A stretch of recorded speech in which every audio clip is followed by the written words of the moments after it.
resourceful. He was humble when he was speaking about it. But what do you think he takes away from this? Because for so long, I feel like so many people were sort of thinking him as possibly future presidential material. Do you think this is curtailing any part of his political ambition? Well, no. For one thing, surviving a recall is one of the hardest things you can do in politics. And if nothing else, he and his allies and supporters are just going to breathe a sigh of relief. This is not like winning an election. This is winning a recall, which is a near-death experience in politics.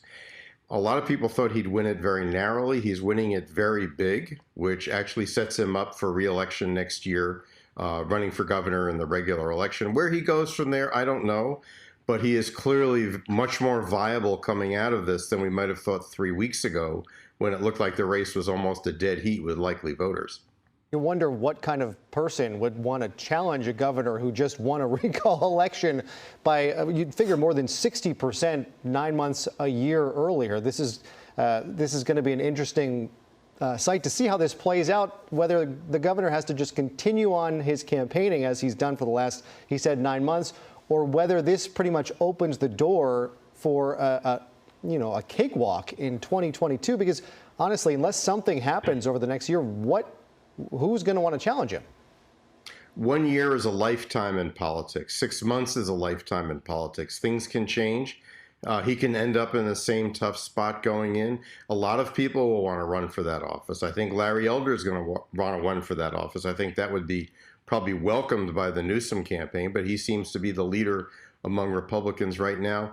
A lot can change in a year. We've seen how it's changed. He was elected with a huge majority when he first ran in 2018. So the hardest thing to do is to know what adjustments you have to make when you've won a big victory. It's easier when you've had a real close call, and then you look at everything, and they may have to, in some ways, make sure they're in the right place policy-wise, which they seem to be in right now, and stay there and get better where they need to, and see where they can get even better politically, although they did really pull off a phenomenal example of generating party unity in a party that was mostly asleep about 3 weeks ago. Democrats, a lot of them didn't even know there was an election. And by election day, they were just roaring. And I give the Newsom campaign a lot of credit for that. Absolutely. Well, let's talk about, again, do you think that Governor Gavin Newsom is now going to address some of the people who were trying to recall him? Is he going to try to bring a few people together more? Is he going to try to, I mean, this did come. They certainly received a whole lot of signatures on that, on the measure to recall him, as well as, it was extended because of the pandemic, which probably gave him some extra time to be able to gather more votes. But what's next for Governor Newsom that he tries to, he's saying that it's divisive right now. We need to come together. Do you think that what can he do to get people to come back together? Well, I'm not sure when you've won a staggering electoral victory that it is your job to make everybody who didn't vote for you feel better about you. I think you can reach out to voters. I think at the activist level, people are pretty dug in. And I think if he sets himself a goal to get everybody to be happy with him, to go for unanimous support, he's just going to be frustrated. I do think there's a lot of people on the fence who can be brought around, but I'd also call attention to the fact that there's a lot of voters, even in his own camp, who didn't show up for this race. And if he gets them to come around, then that's just as valuable as getting somebody on the other side. But I think what you look for is the inactive people who are open to an argument and a discussion, and you try to reach out. But of course you reach out to everybody, but don't set yourself the goal that you have to be loved by everybody. Yeah, speaking of which, this was looked at as a shot for Republicans to take over the biggest office in the state when they might not have had a chance to do it in an off-year, one of the mid-year gubernatorial elections. So what does this say about the state of being a Republican statewide office holder in the state of California? Well, there are no statewide office holders who are Republican right now. And one problem they have now is, in a sense, it feels like they can't win without Trump and they can't win with Trump. They kind of can't find a happy spot where they get what Trump brings their party without generating a furious counter-response from Democrats. And they have an additional problem. Because the president was down on mail-in voting and even down on election integrity, a lot of Republicans didn't take advantage of this phenomenal vote-by-mail system, which is the greatest thing since sliced bread for voter convenience, and then restricted themselves to trying to vote on the day of the election. How many people won't do that because they have been told the election is rigged? So they've got to somehow figure out where they want to go going forward. Will there be the party of Trump, or will there be a different kind of party? And I don't think they're in a position to grapple with that yet. I think that is a bigger problem for them than Gavin Newsom right now. Yeah, Rafe, you just touched on it for a moment there. You know, Larry Elder was sort of already trying to bring up fraud. Governor Newsom was shutting that down right away, wasn't even going to address that part of it. Do you think Larry Elder's camp is now going to just say, you know what, we cannot really cry foul now by looking at the massive amount of people who threw their support behind Governor Newsom? Or do you think they are going to try that? Do you think they're going to try to still start waving that voter fraud flag around? I can't predict, but I would say just because there was a large landslide against the recall, that will not stop people who want to claim fraud. It didn't stop Donald Trump, that he lost by millions of votes in a not very close election. The fact of the matter is, this is a kind of article of faith now that's being, I think, spread around the Republican Party. I think it's not good for their voter participation going forward. And I think a lot of Republican leaders are worried that they have an activated Republican base, but that base is not sure that their votes will be counted and may not participate. That's a big, big problem. But I think now it's an article of faith that when the election doesn't go the way you want it to go, and in fact, Larry Elder was announcing it was fraudulent before the polls had even closed. So I think it's inevitable that it will continue. Yeah, someone jumped the gun last night on one of his websites for claiming fraud. Real quick, do you think we'll ever see another recall election in California? I know some of the state legislators have promised they're going to make an announcement tomorrow on reforming the recall process here in California, maybe make it more difficult to make this happen again. Was this the last one, or do you think we'll see more in the future? The recall is going nowhere. It's one of the most popular things in California, but it has to be fixed. We dodged a bullet here, not about partisanship, but about the fact that the replacement election could generate a governor who has far less support than the governor who would have been recalled. That's just got to be fixed. And I'm very heartened that people are talking about finding long-term solutions, not just to get partisan advantage for one party or the other, but let's have a good recall that really causes the voters' voices to be heard effectively. And if they want someone out, they should be able to get them out, but they should be able to replace them with somebody who they want to have in with the same majority sentiment. All right.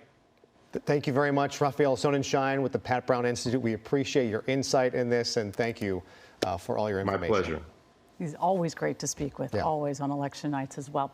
Well, let's talk about the big ballot count. Again, it is still happening. One of the locations where ballots are still being processed is at the LA County Vote Tally Operations Center in Downey. Yeah, at this point, it's just going to see how big a margin of victory the no vote gets. Eyewitness News reporter Leanne Suter is there live with the latest on how things are going tonight. Leanne. Jory and Colleen, a huge burst of energy and activity earlier as soon as those polls closed. You see behind me now live, it remains really quiet right now. Workers now waiting for that next round of ballots to come in, but they have been working all week. This has been the scene of them pre-processing and verifying all of those ballots so that they could start counting immediately as soon as those polls closed at 8. Now, because every registered voter received a mail-in ballot in this recall election, they had millions of ballots ahead of time. In fact, as of yesterday, officials said that more than 8 million ballots had been received in the state. That's about a 38% return. Certainly hundreds of thousands of other people voting in person over the last 2 weeks. And today, certainly a very big turnout. Now, this has been something that they've been working on with the presidential election. They really focused on those mail-in ballots, but this is the first time where virtually the entire thing was those mail-in ballots because every registered voter in the state received one. So they were prepared for this. The LA County Registrar, Dean Logan, said that he expected to have results almost immediately because that they were able to pre-process and verify all of those mail-in ballots, make sure that they are certified and countable votes, having them ready to go so that literally as soon as the polls closed at 8, they could push the button and count all of those ballots immediately, which they did, and they did. They had results within a matter of minutes here in LA County. Now they are waiting on all of those other ballots to be brought in from all of the polling places. The LA County Sheriff's Department bringing them in, deputies bringing them in under protection, also waiting for the helicopters that come in from the Sheriff's Department to bring in the ballots from those far out locations like Palmdale and Lancaster. That way they can bring in as many as they can. Back here at the scene, you can see relatively quiet. We expect this to pick up considerably once some of those ballots begin to arrive here at the location, but they are ready for this. This is what they have been doing nonstop every election here, ready to count them as soon as they come in. Again, just waiting for some of those ballots to arrive, but it certainly has been a very quick turnout in terms of those first numbers. The county absolutely prepared to put them out as soon as those polls closed at 8. Live in Downey, Leanne Suter, ABC7 Eyewitness News. Okay, Leanne, thank you. We will check back in with you. Now, Republican John Cox, he is now in 5th place in the defeated challengers, just spoke a few minutes ago at his viewing party in Rancho Santa Fe. And he called on changes moving forward and what the Republican Party needs to do in California. You know, people always talk about how California is this, blue state, this Democrat state. Well, there's 10 million registered Democrats and there's 5 million registered Republicans. But there's 22 million registered voters. That means there's 7 million registered voters who have chosen not to be Republicans or Democrats. They don't trust either party. They don't like either party. And in some cases with good reason. I started this organization, Change California, to reach those voters who will spell the difference. They're the ones that are going to elect a different legislature than the one we have now. They're the ones that are going to make their presence felt in statewide races. They're the ones that really see the gross mismanagement and waste that goes on in this state. And so I may stay involved reaching out to them and making sure that we get people in the legislature that actually want to represent the people and not those interest groups in Sacramento that really have ruined the state. Republican Party stands for a lot of great people. I mean, you go back to Dwight Eisenhower and Abraham Lincoln, obviously, and Ronald Reagan. And, Ronald Reagan was from Illinois, came to California to save it. And, these are people that really felt that government exists not to run people's lives, but to create the atmosphere, to create the foundation for people to succeed on their own.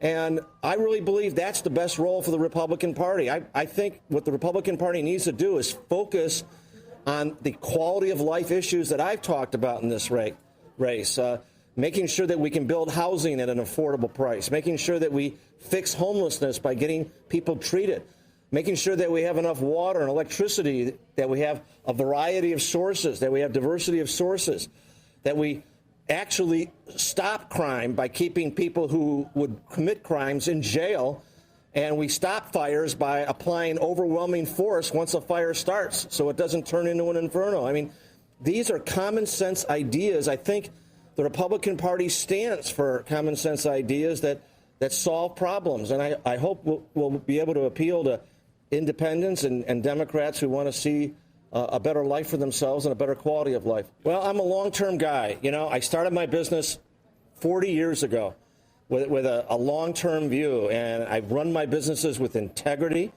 and taking a long-term view. I think that's what political leadership should do. It's too much short-term thinking. It's too much just of the moment, and appealing to the emotions of the moment. We need to lead people. We need to be honest with people about COVID, about the steps we need to take, about the issues of the cost of living and the quality of life issues I've been talking about. So I hope other people besides me get involved and take responsibility. I'd like to see a lot of other business leaders decide to get into the fray and get involved. So John Cox, I guess, returning the bear, not with him tonight. Remember, he was the Republican nominee for governor 3 years ago.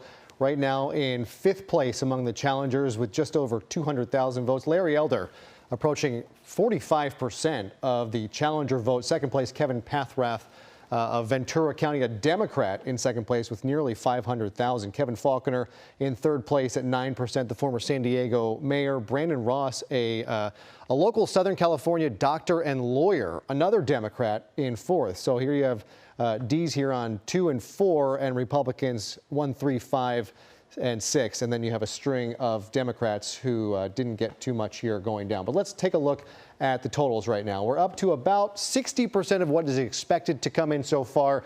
Still 7, 8, we're over 8 million votes here. The difference approaching 2.8 million votes for no on this recall, which is why ABC News was able to call this so early. We expected to be kind of bringing you dramatic coverage throughout the evening, and it was almost over before it started. And Gavin Newsom will wind up keeping his office for another year before we do this all over again in a regularly scheduled gubernatorial election. So we can break this down a little bit, show you where a lot of this vote is coming from. Almost a million vote lead in LA County, and this is mostly the mail-in ballots. Some of the in-person voting just got dumped at 9 o'clock. It's going to continue to trickle in through the night, although again, with a margin this large, 74% of the vote going for Governor Newsom and no on recall, it's really not going to make a whole lot of difference. You can see the makeup of the state. Central Valley is tinted green. Northern, top right, top northeast corner of the state is darker green, but these are less populated counties. Modoc only a 1,272 vote lead. The big portions are here: Alameda, Santa Clara, San Francisco County, Napa County, and then down in Southern California where we are. 3 years ago, if we take a look at how this broke, the coast was all Governor Newsom, and there were some pockets, even in Southern California, where John Cox won. He won by less than 3,000 votes. Statistically, it's a dead heat, 50% to 50%. We go now, and right now the early vote, 54% for no on recall in Riverside County. And so there was just no way for Republicans to make up this deficit with what we have so far. 40% of the vote, you're not going to make up almost 3 million votes, which happened to be almost the exact number that Governor Newsom won 3 years ago. And so that's where we stand right now. No drama tonight. Governor Newsom cruises to victory, and we have to pick up the pieces now and figure out where we go, because we have another election here just about to get started. You might argue, Colleen, that we are already in the campaign for the 2022 governorship. And right now it appears that Governor Newsom will enter that with an overwhelming lead on anyone else who would challenge him again. I think so. I think we heard earlier today that from Carlos Granda saying that Larry Elder says he may consider a run for the governorship. So who knows? It seems like the campaign is continuing, basically. Again, we do continue our live recall election coverage in Pasadena, where our own Christiane Cordero, she has been there for most of the day. She's been speaking with the voters, getting a feel for where they stand with this recall. And how did it look today in Pasadena, Christiane? Well, you know, Colleen, it really kind of evolved throughout the day, but just within the past 5 minutes, the last of the poll workers walked out of the building over there carrying pizza boxes. So you know it's done, you know it's real, and it was actually really fascinating. What was it, like 5-10 minutes ago, kind of seeing the other side of this, where Leanne Suter was and the registrar, where these votes that were happening in person are being tabulated and counted. This is the flip side of that. Throughout the day today, we saw this kind of steady stream of people. I talked with some of the poll workers and asked them kind of how they feel the day went, and they said good and busy. Both of those things existed at the same time today, and we kind of saw it happen, right? There were certain waves that you would kind of expect around noontime, around like 5 o'clock or so, where there were a significant number of people parking here, walking in there, dropping ballots off, or voting in person. But then you also, what you didn't see kind of tells the story too. We didn't really see long lines here. I know that it kind of just depends on where you were. There were certain places, certain polling places that did have long lines. But from what we could tell, for the most part, it felt like it was it went as expected over here in Pasadena. Okay. All right. Christiane, I think we're going to get right now to Alex Cheney, who has, I believe, is that Kevin De Leon with you now, Alex? Yes. Yes, it is, Jory. Here, there's a Democratic Party watch party here tonight. Councilmember, what did you think about tonight's result? It was a resounding victory, but let's be honest with each other. We saw this coming. The disparity of votes between those who favor the recall and those who are solidly against the recall was huge. I mean, that was the size of the Pacific Ocean. Big question will be is, will the Republicans pay back taxpayers for $300 million that we wasted, that otherwise we could have spent housing the unhoused community members here in LA? So what do you think that this recall, this no vote, means specifically for this community here in Boyle Heights? Well, listen, this was the epicenter at the peak of the global pandemic of the coronavirus. There's a lot of folks who came out here in huge numbers to defeat the recall because they knew what was at stake. Defeating our sanctuary state laws, defeating investments in communities that were disproportionately impacted by the coronavirus. But quite frankly, tomorrow, Wednesday morning, we've got to roll up our sleeves, got to get back to work because communities such as Boyle Heights and communities very similar up and down the state of California, but especially in LA County, are suffering greatly. So huge victory against the recall, but we still got a lot of work to do to make sure we can get our Angelinos up and running and back to work earlier rather than later. Absolutely. Great watch party tonight, right? What did you think about the turnout? I think the turnout was fantastic. Listen, we're at the 14, it's El Distrito 14 right here in CD 14, right here in Boyle Heights, next to Mariachi Plaza. No better way to have a victory party than here in Boyle Heights. Awesome. Councilmember, really appreciate your time. Thank you so much. Thank you very much. Really appreciate it. So yeah, lots of people came out here. It was a big party when the actual announcement was made that the recall was not going to happen, that the no vote actually passed. There was a really big reaction from everybody here. Lots of people excited about that result tonight. So reporting live from Boyle Heights, Alex Cheney, ABC7 Eyewitness News. Alex, thank you very much. Just a bit of a stunner tonight. Really, I think we're all still a little bit like, wow, it's not it's over necessarily already on the results, just on the speed that this happened, the overwhelming result. We're taking a look at the numbers right now. I think it's still up above what Governor Newsom won office in 2018, and so a significant margin. Yeah, we're at 67% no on recall, 33% voting yes on recall. He won the state with 62%. Yeah, and this is still early, so we are expecting to see millions of votes still come in.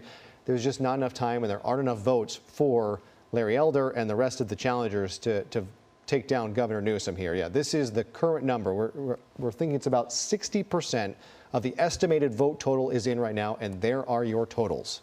Absolutely. Well, again, we heard from Governor Gavin Newsom. He will be going to work again tomorrow. And as we do continue our live stream here, we need to pause it pretty soon. We are going to take a pause in a moment while we sort of start recalibrating everything. But again, we're moving forward. We're continuing our streaming election coverage. That's right. All right. And we also need to talk about some of the replacement candidates. This is getting way down. Remember, there were 46 candidates on the list, and this is going way down, 12,000, 11,000 votes. I guess these folks can be proud, Colleen, of the fact that they were able to get, I mean, honestly, 10 and 11,000 votes. You figure your circle of friends, if you're jumping into this, right? Your circle of friends, your coworkers, the people you know, how many people can you get to vote for you in a field where, I mean, these can't be, a lot of these candidates knew they had no chance, right? Yeah, they enter this with no chance. So then to get 6,000 people to vote for you in this instance that's a victory party incredible. in itself. Yeah, you throw your hat in the ring and you pick up 4,800 votes. If you're Chauncey Killens and you pick up 4,400 votes, that's, I would have to imagine that's more than they would expect to get. Well, there are 46 of them. So 46 going up against Governor Gavin Newsom. That was definitely going to split a bunch of the votes as it was. But again, we just saw the state come out. They voted. And, the state is making it so easy to vote. Yeah. The mail-in ballots make it so, I mean, usually, many people are bringing their little children in, holding one, hoping they're not going to fight. It's not always easy to get childcare just to get off work. So, I mean, the state is doing everything it can to get people to vote, and they certainly succeeded. I think it took away some of the advantage that Republicans had. They thought you could kind of catch the electorate by surprise. It's not a full election. It's a midterm. It's a special election. But you send a ballot out to everyone. You alert everyone there is an election going on. We heard Rafael talk earlier about a lot of Democrats didn't know there was a recall election going on. You get a big ballot in your mail, you suddenly find out what's going on. All you have to do is fill in a bubble and mail it back in. and we're seeing those right now. Okay, so as we do continue our live stream here, we need to pause as we get ready for a live update that will be airing on ABC7 on television. Stay with us, though. We'll be right back.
I'm Mark Brown, live from ABC7. Breaking news, Governor Gavin Newsom has defeated the California recall attempt. This comes after ABC News and the Associated Press both projected the race. Here's a look at the results right now. 67% voting no, 33% voting yes. A sizable amount of the electorate having spoken, 60% of the vote having been counted.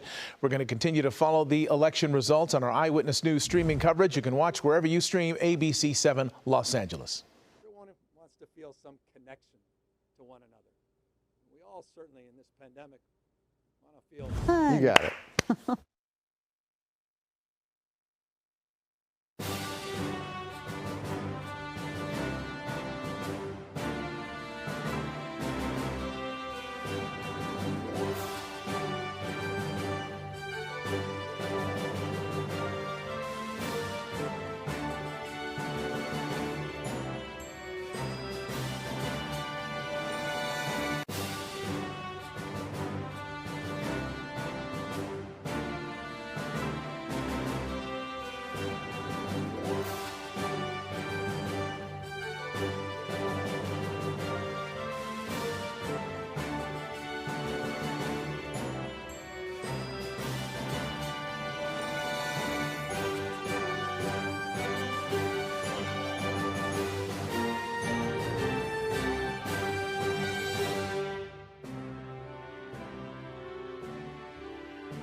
California voters have rejected the recall of Governor Gavin Newsom. You're watching special election night coverage of tonight's historic recall election. It is streaming on the ABC7 Los Angeles app and on ABC7.com.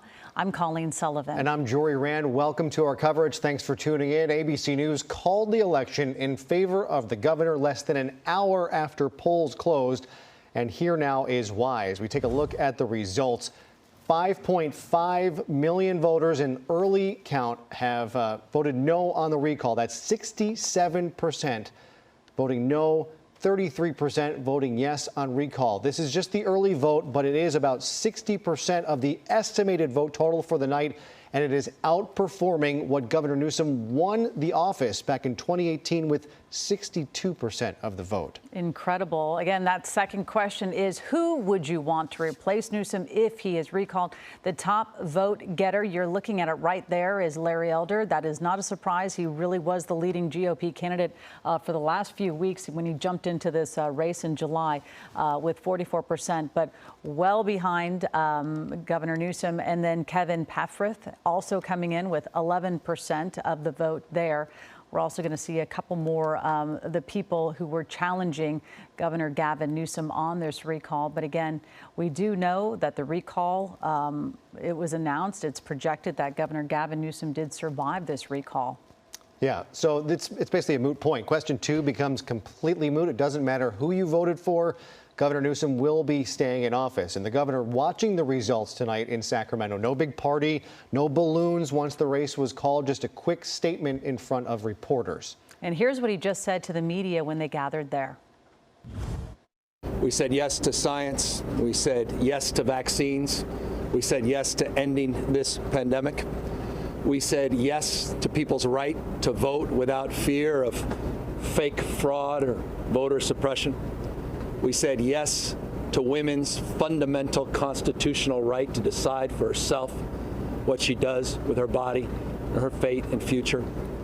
We said yes to diversity. We said yes to inclusion. We said yes to pluralism. We said yes to all those things that we hold dear as Californians, and I would argue as Americans: economic justice, social justice, racial justice, environmental justice, our values where California has made so much progress. All of those things were on the ballot this evening. And so I'm humbled and grateful to the millions and millions of Californians that exercised their fundamental right to vote and express themselves so overwhelmingly.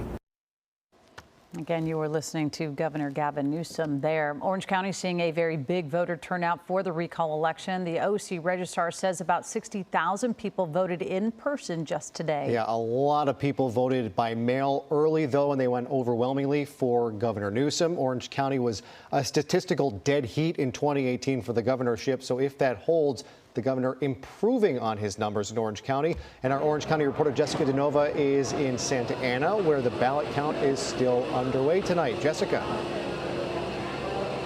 That's absolutely right. This ballot count will continue, or the processing of these ballots will continue through next Tuesday, if that's as long as it takes. But that's how long the Register's Voters Office here has in Orange County to tally, to process all these votes. You can see here behind me, like you're saying, they're bringing in all those ballots, those coming in from people who voted by mail, people who voted in person today at vote centers, people who dropped off their ballots at ballot boxes. Unofficial results show what we're seeing throughout the nation. The vote here in Orange County is against recalling Governor Gavin Newsom. From the ballots that have been counted, we're seeing about 60-40 against the recall.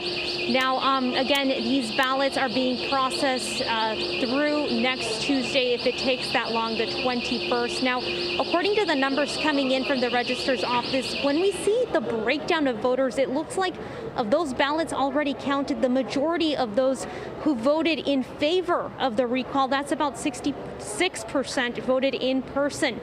Today, when the polls closed at 8 o'clock, the Registrar of Voters, Neil Kelly, says there were still people waiting to vote in some locations, including in Santa Ana, Anaheim, but the longest wait times, he says, were in the coastal region. We're talking Huntington Beach, Newport Beach, Costa Mesa. Now, again, what's next is until next Tuesday, the 21st, we'll see more of this processing of the ballots. I did speak to several voters concerned about the integrity of this election. I ran into people running in at the last minute to vote, but those ballot boxes at 8 o'clock were locked. I saw people running in, guys, at 8:01, 8:02, 8:03, just disappointed that they barely missed it. They had a lot to say about the security, the integrity of this election, but Neil Kelly says this was a secure election. Yeah, and I understand that, but you know, people want us to follow the rules, but then they don't want us to follow the rules. And the bottom line is, the law is very clear. If you're not in line at 8 o'clock, 8 p.m., that's it. You're not going to participate in the election. But we do have people that are stationed in those boxes, and if they were in line by 8 o'clock, and I've seen that, we have video of it, they got to deposit their ballot. So that's the way the system works. I was mentioning earlier, you know, if you run a red light, a lot of people don't like that, but it's still a violation, right? We're not going to break the rules because of that. So earlier we took a look at how this compares to past gubernatorial recall election that we saw in 2003. And Neil Kelly says that back then Orange County saw about a 61% voter turnout. He wasn't expecting anything like that here today. He was saying that he's thinking maybe 50%, but right now from the ballots that we're seeing here, it appears at last check, I'm refreshing here, nearly 43% voter turnout so far here for Orange County. And again, we don't expect that to go beyond 50%, not enough to offset that 50-60 recall. And of course, we've already called it throughout the state. Reporting live in Santa Ana, Jessica De Nova, ABC7 Eyewitness News. Absolutely, Jessica. By the way, speaking about Costa Mesa, we are waiting for Larry Elder to give a concession speech within the next 10 minutes or so as we move on and we continue our streaming coverage. Though it was 18 years ago that Californians voted in another recall election, voters decided to recall Governor Gray Davis and replace him with Arnold Schwarzenegger. And joining us now to talk about today's recall election that has now gone down is former Governor Davis. Governor, thank you for joining us. I think you're on a lot of people's minds tonight. What are your reactions to seeing Governor Newsom win with such ease tonight? Well, I'm just thrilled for Governor Newsom. He was the second person to endorse me in Northern California when I ran back in 1998. I think he's done a very good job on the pandemic, all things considered. And his team did a fantastic job. I mean, this election is almost in the middle of summer, September 14th, 8 days after Labor Day. But they got the word out. They got some help from the Biden administration and some prominent senators. And this is a whopping victory. This is a 2-to-1 victory. As you noted, a larger victory that he enjoyed when he first got elected. So this will be the wind at his back for the next couple of years, whether it's a policy matter or any initiative the governor wants, because the one thing people pay attention to in Sacramento is how well you do on election night. No doubt about it. Governor Davis, let's also talk about, you just said it a moment ago, you said he held the election, the recall election in September, just after Labor Day. How risky was it? Because he could have extended it quite a bit. I've said for years, in the last day in August, nobody has a care in the world in California. And the first day after Labor Day, they realize, oh my goodness, the year is about to end. So I think he was fortunate that in July, there were some polls that showed the race was very tight. It might have been then. But then the word got out to all the surrogates who came out and were big help. A lot of prominent senators, including Bernie Sanders and Elizabeth Warren, Amy Klobuchar, the vice president, the president. Obama did a great commercial. And each one of those people was like an alarm bell awakening the voters. You have an election coming up in a few days. It's very consequential. If you don't vote, you're going to get someone who's going to repeal the vaccine mandate and the mask mandate on day one, and he could have done that through the use of his emergency powers. So the combination of feeling pretty good about how the governor's done and somewhat terrified about what Larry Elder might do motivated a pretty big turnout.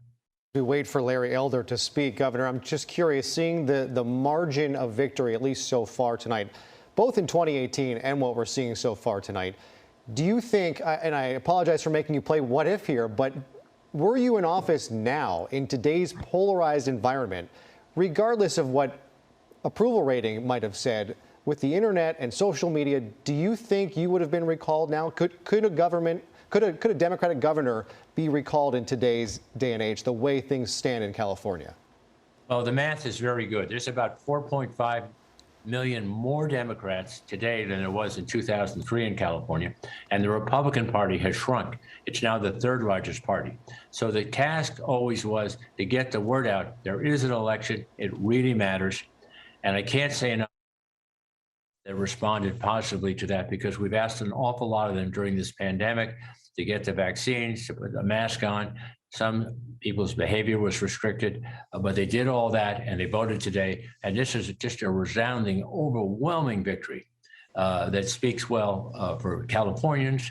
They're the star of this drama and is a great benefit to the governor. And thank God the policies they care about will continue, as opposed to Larry Elder, who would kind of slam the car into reverse on all the things that matter: vaccine mandates, climate change, healthcare, and a woman's right to choose. Governor Davis, I want to talk to you. Just a moment ago, you talked about, Gavin Newsom bringing out the big hitters. We saw the commercials with President Obama. We saw President Biden come into Long Beach last night on the eve of the recall election.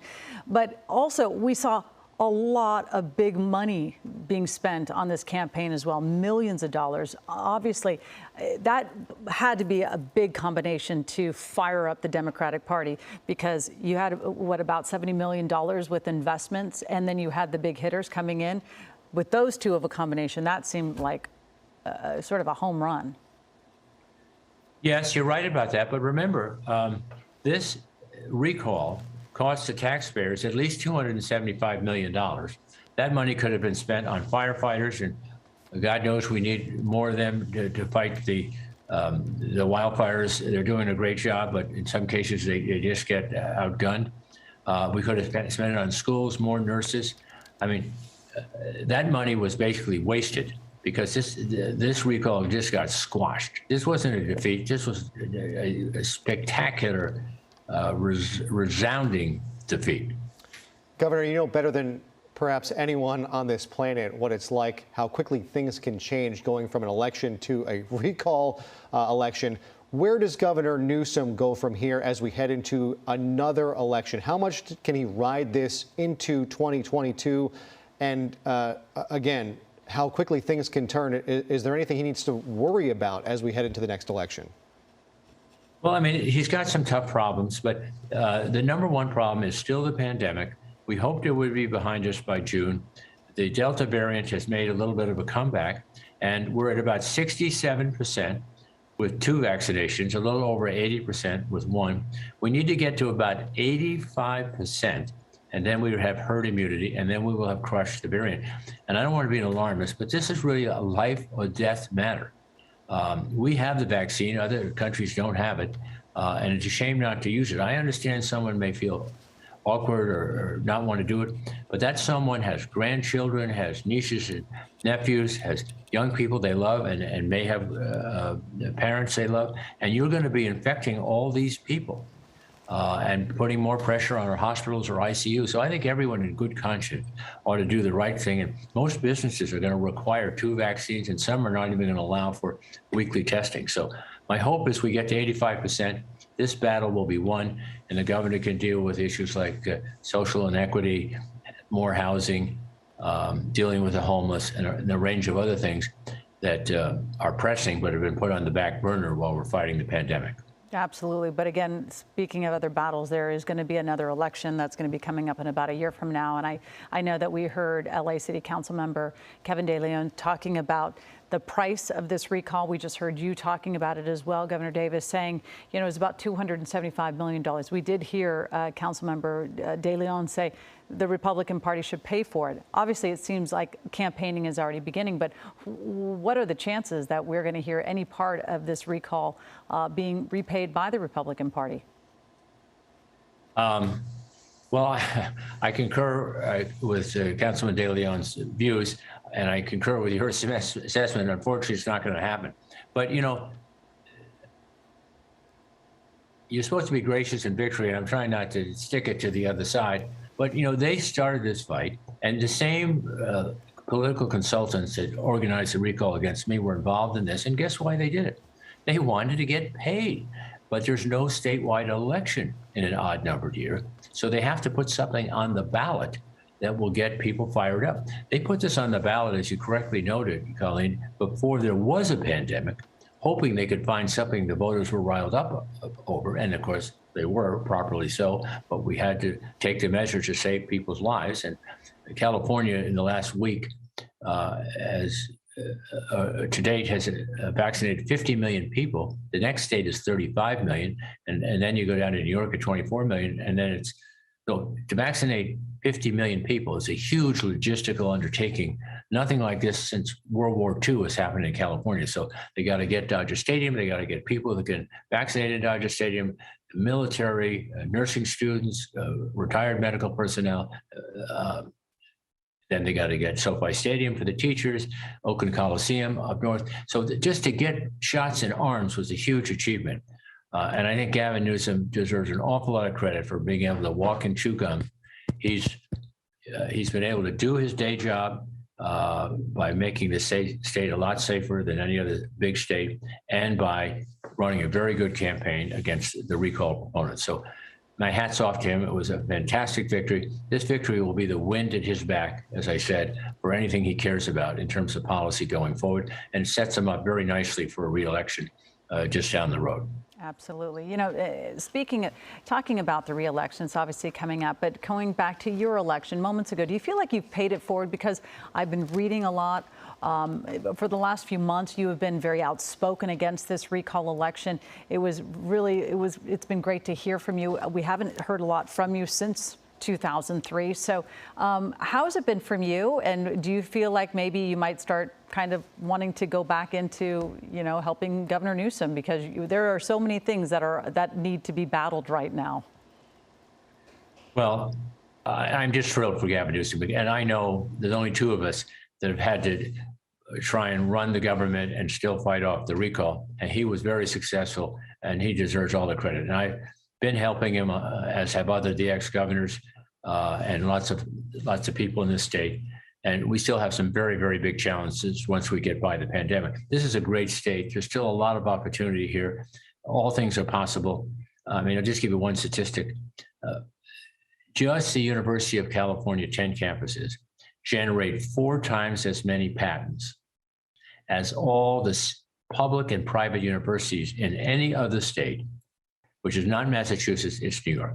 So we are an idea factory out here. That's why we're the home of social media. We have great life science communities and businesses. So innovation, great engineers, inventing new things, that is what California is about. So we have problems with homelessness is a big issue with providing housing for the middle class, huge issue. Being able to keep the middle class here without having to drive an hour and a half to get to work, those have to be worked on. But if we make an effort to work together in a bipartisan fashion, and I think that's possible after this election, we can start solving one problem after another. And I think that's what the public wants. They actually want us to come together and solve their problems. Yeah, we really hope so. Governor Gray Davis, thank you so much for joining us on this night. I believe we're going to check back in with you in our next hour if we can. In the meantime, we are waiting for Larry Elder to speak at his event in Costa Mesa. We're taking a look at it right now. There is a sizable crowd gathered at this as we await the lead challenger for Governor Newsom, who has gone down. The challenger has gone down to defeat. Governor Newsom has retained his office as this recall effort has gone down right now 67%. Let me go to the totals here. 67% of the state so far has voted no on recall. So 67% of the state has backed Governor Newsom. Absolutely. And, you know, we thought that, you know, as we've been seeing sort of the early projections that it was going to go in Governor Newsom's favor, but this is in his favor, overwhelmingly in his favor. And I don't know if we want to go through some of these candidates. Larry Elder leading the way with 44% of the replacement vote. That was expected. He led the polls. This is actually, I believe, outperforming what a lot of the polls said. There's Kevin Faulconer, who we expected to be up in the top 5. Brandon Ross, a Democrat, is a lawyer and a doctor. John Cox, the nominee back in 2018, is down in 5th. And I don't know how long we're going to take this, but I know some of the big names people were wondering about. Some have asked me about Caitlyn Jenner. You know, she was, when she threw her name into the ring, she was expected to be in the top tier of candidates, and then took off to be on a reality show and ignored the campaign. And there she is in 11th place, 1%, 52,000 votes. Yeah, it really incredible as you kind of see scrolling through all these candidates that were trying to go up against Governor Gavin Newsom. But you can see they did get a lot of votes for so many of these people. None of us. Angeline gets 24,000. That's incredible. I mean, that really 24,000 people decided to vote for her. But again, we are continuing our live election stream coverage. Yeah, California voters deciding not to recall Governor Newsom. We will continue to bring results and analysis of today's election streaming here with our ABC7 Los Angeles app and on ABC7.com. And we will also have complete election night coverage on Eyewitness News at 11 p.m. on ABC7. Stay with us.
Governor Gavin Newsom will keep his job. We're bringing you special election night coverage of California's recall election. I'm Mark Brown. And I'm Giovanna Lotta. ABC News has called this a majority of California voters saying no to the recall of Governor Gavin Newsom. And we have the results for you that we want to show. There you see them there.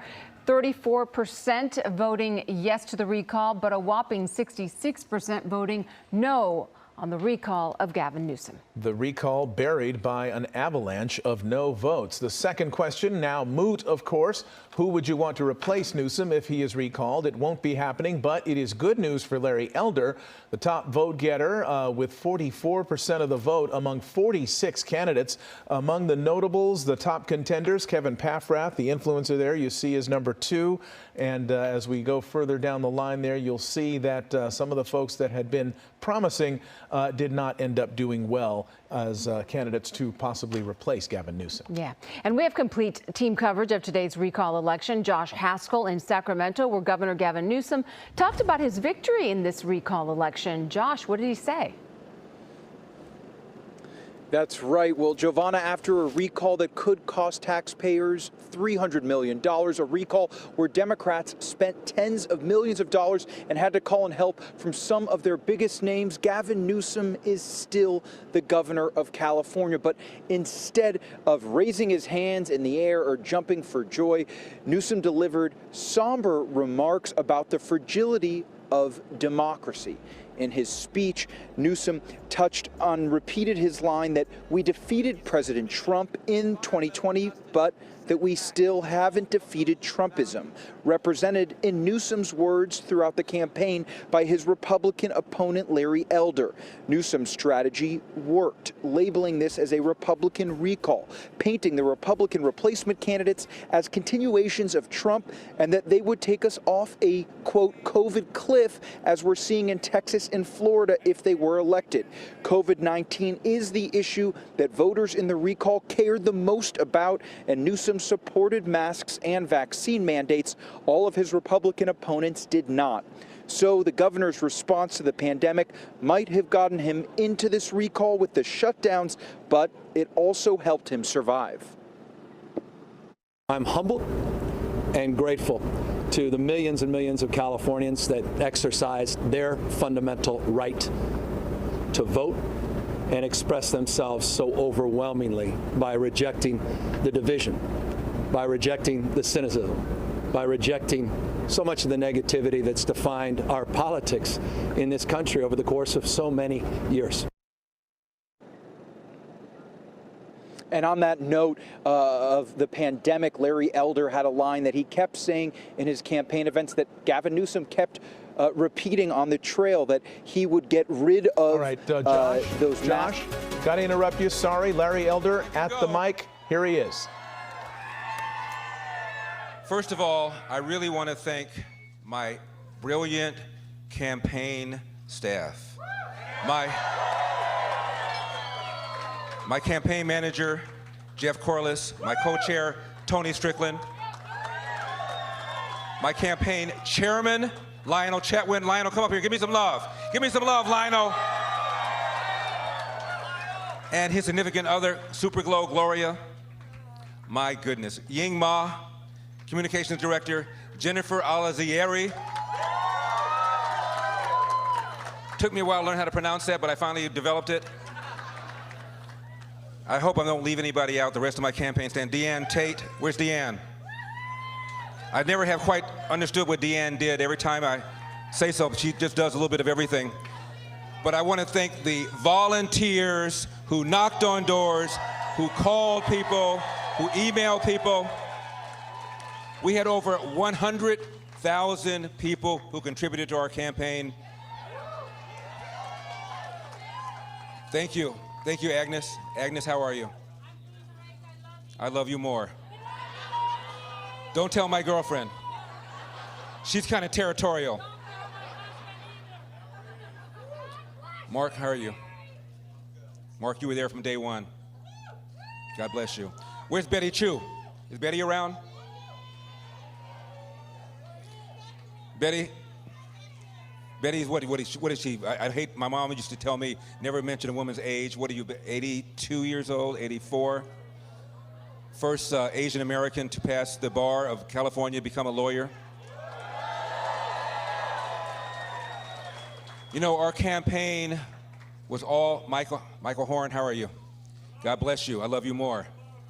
Yes. We all love you, Larry. Oh. Nasrin, how are you? Nasrin, how are you? This campaign, where's Gloria? Where's Gloria Romero? I don't see Gloria Romero anywhere.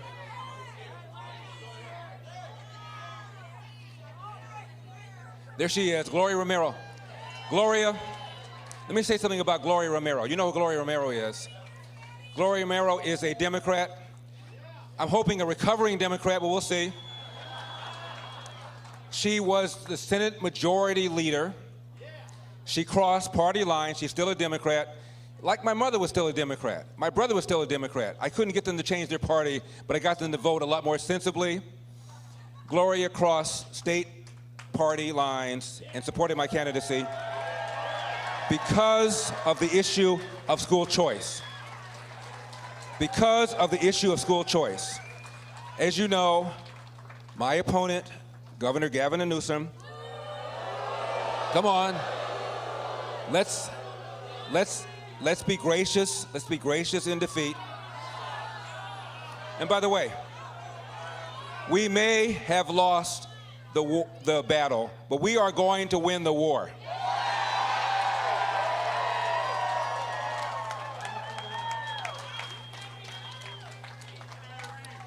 Gloria crossed party lines because of the issue of school choice. We're spending $15,000 every year for students in our government schools in California. Notice I don't call them public schools, I call them government schools. $15,000 a year, some of the worst reading scores, some of the worst math scores.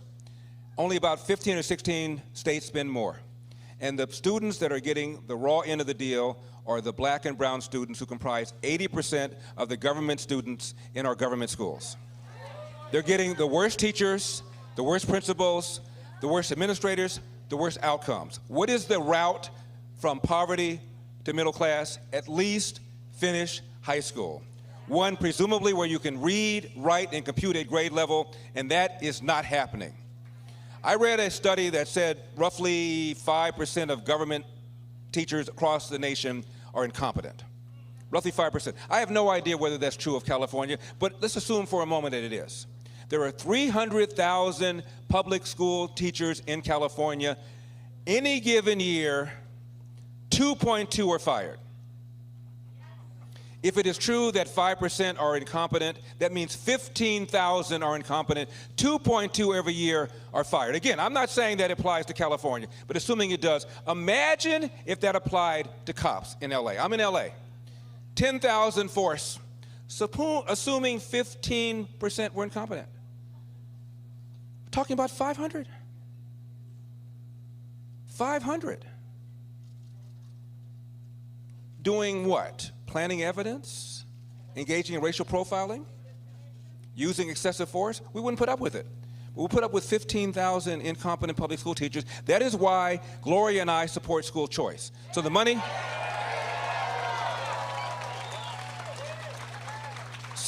goes into an account, education savings account, that the parent can control, put the kid in a charter school, a private school, a religious school, or God forbid, homeschooling. The reason we started this campaign is because this man, Governor Gavin Newsom, was sitting up there at the French Laundry restaurant with lobbyists who contributed to his campaign, with the people who drafted the mandates that they were violating by not wearing masks, by not engaging in social distancing, while telling you to do it. Meanwhile, his own kids were enjoying in-person private education. Now, he incurred a $12,000 wine tab. No, I don't know what they ordered, but I bet you it wasn't Mad Dog 2020. Crime up. Crime up. 41% in LA, and I'm talking about shootings, homicides. Under this governor, 20 1,000 convicted felons were released early. What could possibly go wrong? The other day, former Senator Barbara Boxer was mugged in Oakland. You're not cheering for Barbara Boxer being mugged, are you? This is a rough crowd. It's a rough crowd. Also, I wanted to give some love to Arnie Steinberg. Arnie Steinberg, my strategist.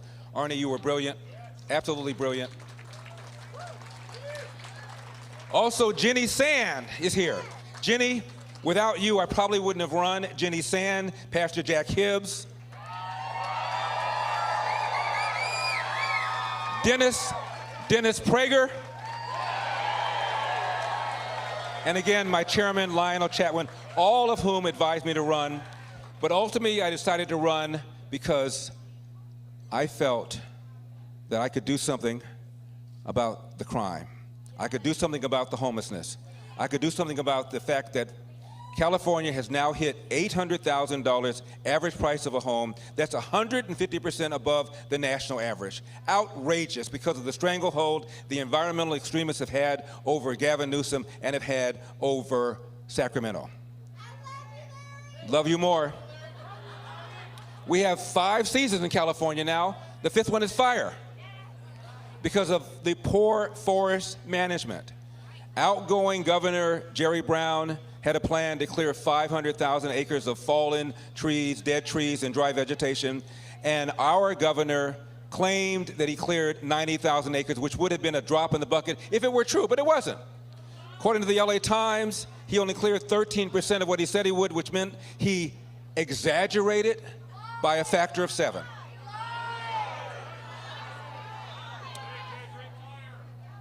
You know,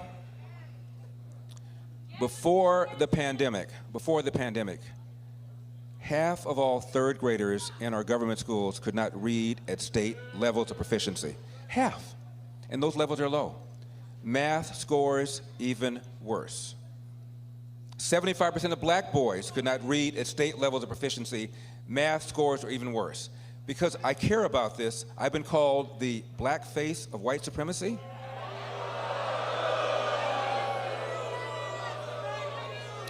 We're running out of water in California.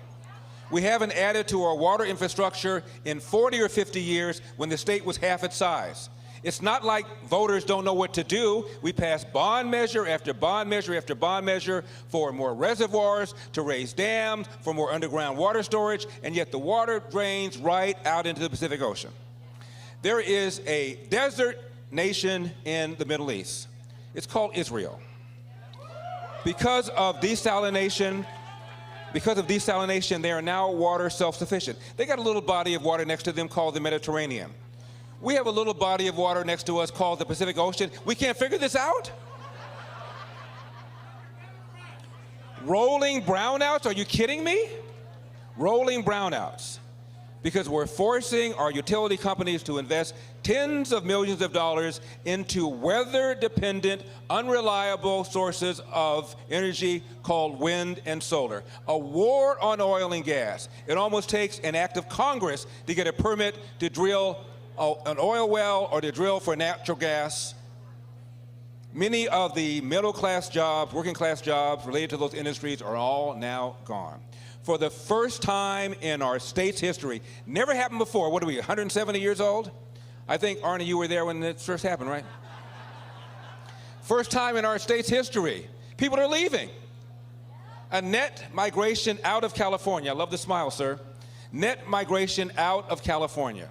And when middle-class people cite as the reason for leaving, the number one reason they cite is they cannot afford the price of a home. Average price has just hit $800,000, which is 150% above the national average, largely because of the environmental extremists that allow people to file a lawsuit to stop any development project for any reason for an indefinite period of time. It is outrageous. And businesses All right, you have been listening to Larry Elder speaking to his supporters in Costa Mesa. He started out this speech by saying, let's be gracious in defeat. He also said we may have lost the battle, but we will win the war. Again, Larry Elder addressing his supporters in Costa Mesa. The main part here, the concession has happened. He has admitted that he has lost the race. Now it appears, in a sense, maybe this is a warm-up for the next election when he may run again. We haven't heard any statement to that effect, but that's certainly what we're going to be asking him in the days and weeks to come. Let's check in with Jory Rand now. He has been keeping an eye on the numbers. Yeah, it's interesting when you concede and say, let's be gracious, and then rip apart the governor who just defeated you basically in this election. So we'll see if he jumps in for 2022 because he has lost here in 2021. The numbers are coming down slightly as we expected them to here at 10 o'clock. We just got another batch of votes from around the state, but this really isn't going to change. We expect it to stay a little north of 60%. 3 years ago when Governor Newsom won over John Cox, the difference was 3 million votes, and he won with 62% of the vote. So you fast forward to tonight, most of the early votes that were tabulated were just the mail-in ballots. So that was up to 67%. We're at 66 right now. And if we go toggle back and forth here, this is tonight. So the gold is voting for Governor Newsom. The green is voting against Governor Newsom. We go back 3 years ago, and not a lot has changed. But in the early voting, places like Riverside County, Fresno County have flipped. That could come back as the votes continue to come in, but it is more overwhelmingly Democratic, more positive for Gavin Newsom. You look at some of the big numbers coming in. LA County, 74% going for Governor Newsom.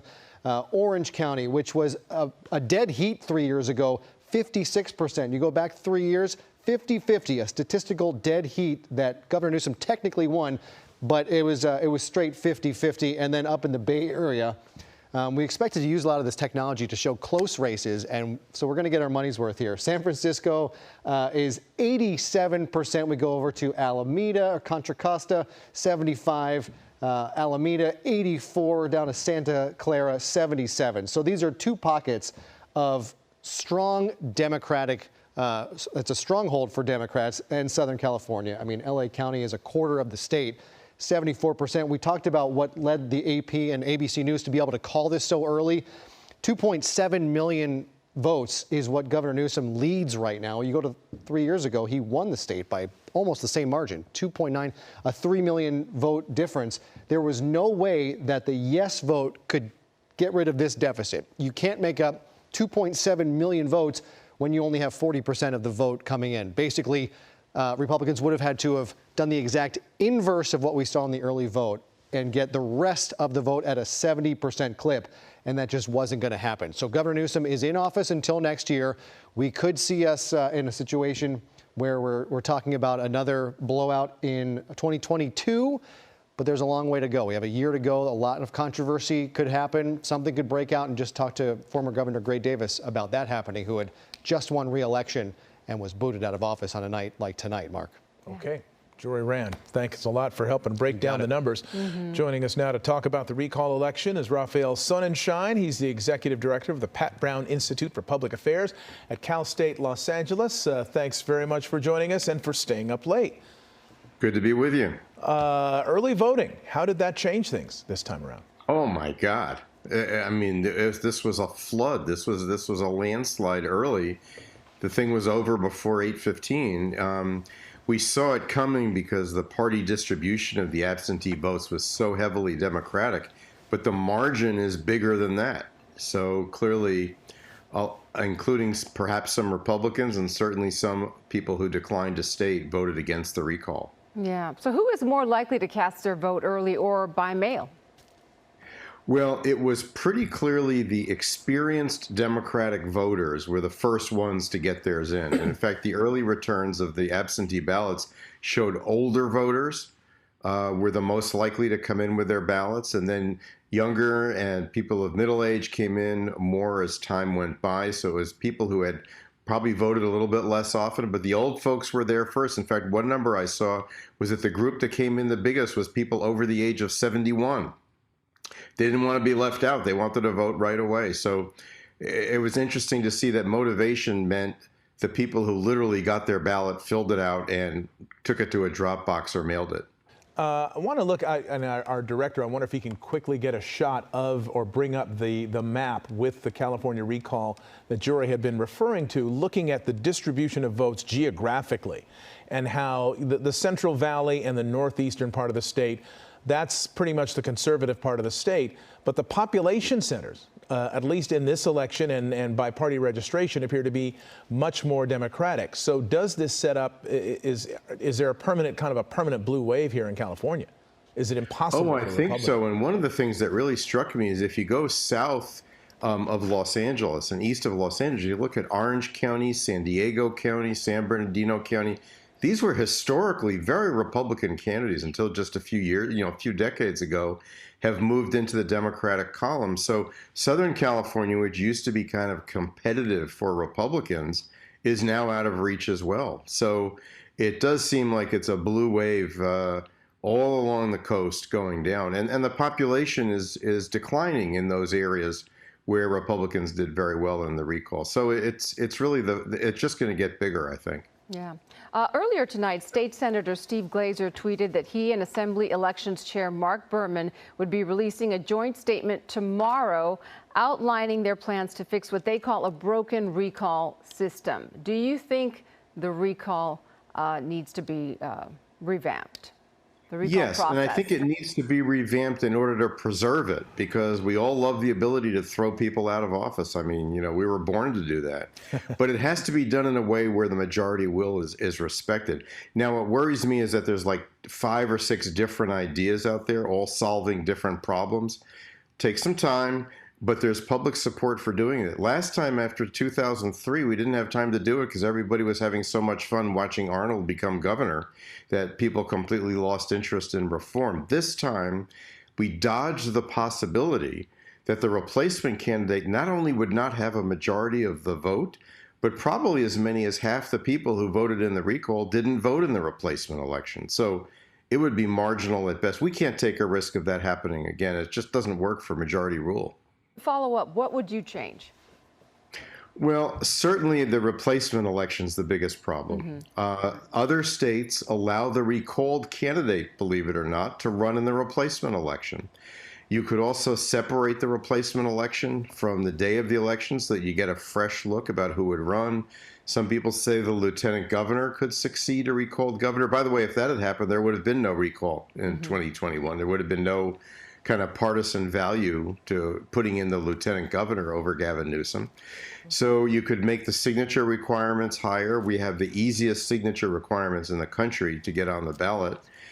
And in general, just make it hard to game it in an off year and hope hope that the supporters of the governor are asleep, which at least for a while looked like it might have worked. There was a decent chance Democrats that were off snoozing about 3 to 4 weeks ago. So it just has to be a simpler thing. If someone's bad, get them out and have a really good majority way to get somebody else in.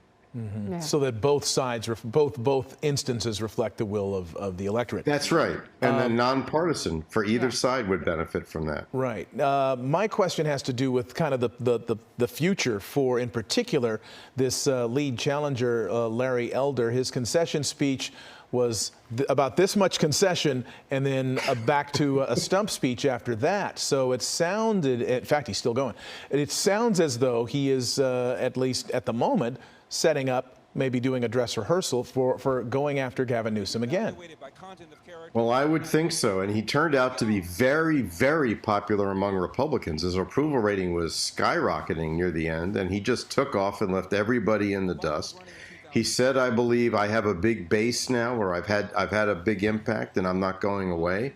That's also probably good news to the Newsom campaign, who found him a very good way to personalize and put a face on their argument that the Republican Party is out of the mainstream in California. But I think he'll be back. I think he surprised everybody. I wasn't too surprised. When I heard he was entering the race, one of my few predictions was that he was going to rise right to the top, and he did. So I think he's still going to be around for a while. Yeah. But what does this say to Governor Gavin Newsom? What does he need to do to ensure that he might be able to win the next race for governor, another term? The first thing he needs to do is enjoy having won. And nowadays we don't let people enjoy their victory very long. We say that, now they're in real trouble because of the next thing coming. Well, I think everybody should just go relax. I know there's a certain restaurant that shouldn't be part of that relaxation, but people should go and have a great old time. Congratulate congratulate themselves that they did something fairly phenomenal. If you go back, they kept a Democrat from getting on the replacement ballot, and they unified an often hard to unify Democratic Party and pointed them to the polls, whether by mail or in person. That is an incredible achievement that's being watched by Democrats all across the country, including the president and people in congressional races, that maybe there's a path forward. And I think looking forward to next year, it won't be quite as easy to not have it be a referendum on the governor, because it will be a choice with probably a leading Republican candidate, and there'll be more time to scrutinize his record. So where there's weaknesses, they've got to strengthen them. But I have to tell you, California's gotten some very good news lately about the pandemic compared to other states. And as long as they can keep the pandemic at bay, there's a chance the economy comes back, then he'll have very smooth sailing. All right. Rafael Sunshine, thank you so much for talking with us. We appreciate your time. And thank you. We'll keep updating election results here with the ABC7 Los Angeles app and on the ABC7.com website. And we'll bring you more analysis of today's vote rejecting the recall of Governor Gavin Newsom. We'll also have complete election night coverage on Eyewitness News at 11 p.m. on ABC7. We're going to take a short break. Please stay with us.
This is Eyewitness News with live breaking news.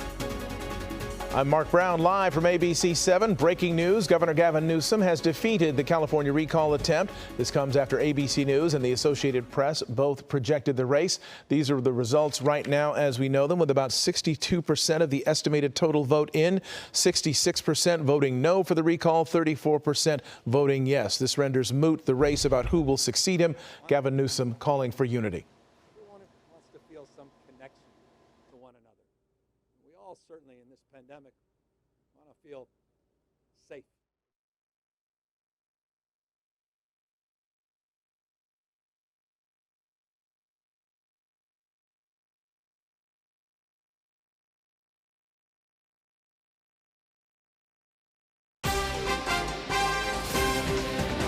The recall election decided early tonight. California voters have voted no on the recall on Governor Gavin Newsom, and we continue our special election night coverage streaming here with the ABC7 Los Angeles app and on ABC7.com. I'm Giovanna Lotta. I'm Mark Brown. Let's take a look at the results as ABC News called this election early with an overwhelming majority of Californians voting no on the question of whether Governor Gavin Newsom should be recalled. There you see it. 62% of the estimated total vote has been tabulated, 66% no, 34% yes, virtually mirroring Gavin Newsom's margin of victory in 2018. The second question on the ballot was, who would you want to replace Newsom if he is recalled? Republican Larry Elder, national talk radio host from South Central Los Angeles, getting 44% of the vote, and a Democrat, Kevin Paffrath, real estate broker and YouTube channel host, with 11% of the vote. Again, this question is now moot, with Governor Newsom keeping his job. Governor Newsom spoke about today's election results about 9 o'clock this evening. Let's listen in. We said yes to science. We said yes to vaccines. We said yes to ending this pandemic. We said yes to people's right to vote without fear of fake fraud or voter suppression. We said yes to women's fundamental constitutional right to decide for herself what she does with her body, her fate and future. We said yes to diversity. We said yes to inclusion. We said yes to pluralism. We said yes to all those things that we hold dear as Californians, and I would argue as Americans: economic justice, social justice, racial justice, environmental justice, our values where California has made so much progress. All of those things were on the ballot this evening. And so I'm humbled and grateful to the millions and millions of Californians that exercised their fundamental right to vote and express themselves so overwhelmingly. So we want to show you how the vote is going right now across California. Our colleague Jory Rand is tracking the voting across our state. Jory. Giovanna, Mark, it's actually going very well for Governor Newsom, exceeding expectations. The difference in vote right now between the yes and the no is down to about 2.7 million votes. It came down about 30 or 40,000 with the last release of votes, but it's still overwhelmingly voting no, voting to keep Governor Newsom in office. 66%. 3 years ago, Governor Newsom won office with 62%. And I did want to show you something, but I think our system just froze here. So we will fix this and be ready to go anytime in about 20 seconds after that, whenever you need us again, Mark. Okay. All right, Jory, thank you. We'll check with you in just a little bit. In 2003, Californians voted in another recall election, choosing to recall Governor Gray Davis and replacing him with Arnold Schwarzenegger. Joining us to talk about today's recall election is Governor Davis. What do you think about what happened here, and did it go the way you expected? I'm just thrilled for Gavin Newsom. He's worked hard to serve the people of California, and I couldn't be happier for him. And this is obviously a happier night for me than 18 years ago.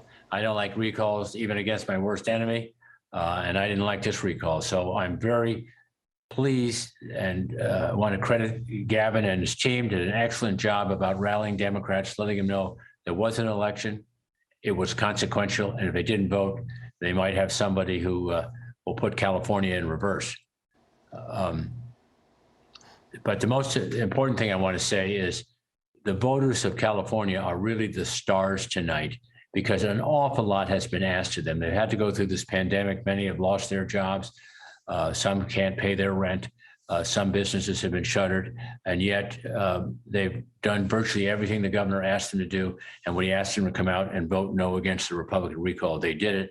And I hope this sends a message to the Republicans to stop wasting taxpayer money, about $275 million that could be spent with more firefighters fighting in wildfires, more nurses helping at hospitals, more teachers in our classrooms. So to get crushed this way is not good. I got 45% of the vote. Arnold got 49%, but Larry Elder is going to lose like at least 2-1. And so hopefully they'll think twice again before putting another one of these recalls on the ballot. Yeah. Governor Davis, you said you don't like the recall process. Why hasn't it been reformed before this?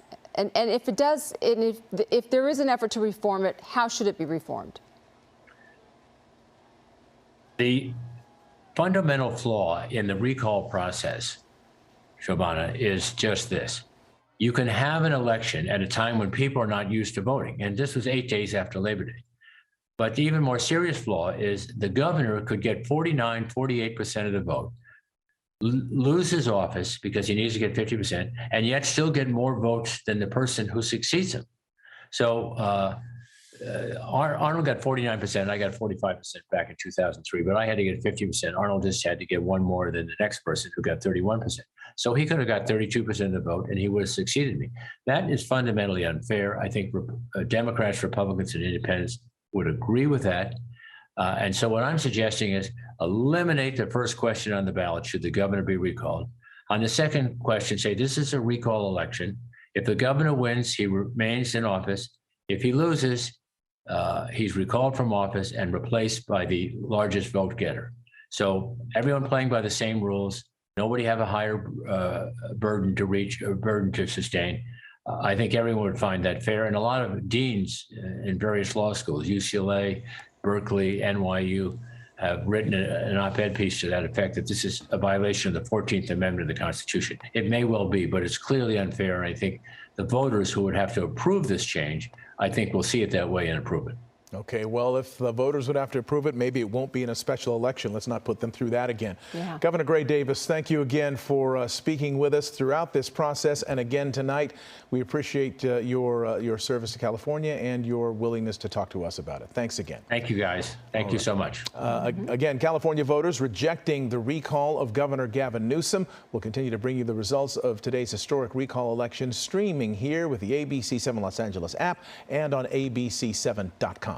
And be sure to watch Eyewitness News at 11 p.m. on ABC7 for comprehensive coverage of today's election. Stay with us.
Green, green, green.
Breaking now, blowout at the ballot box. Governor Newsom easily defeats the recall effort, his massive margin of victory.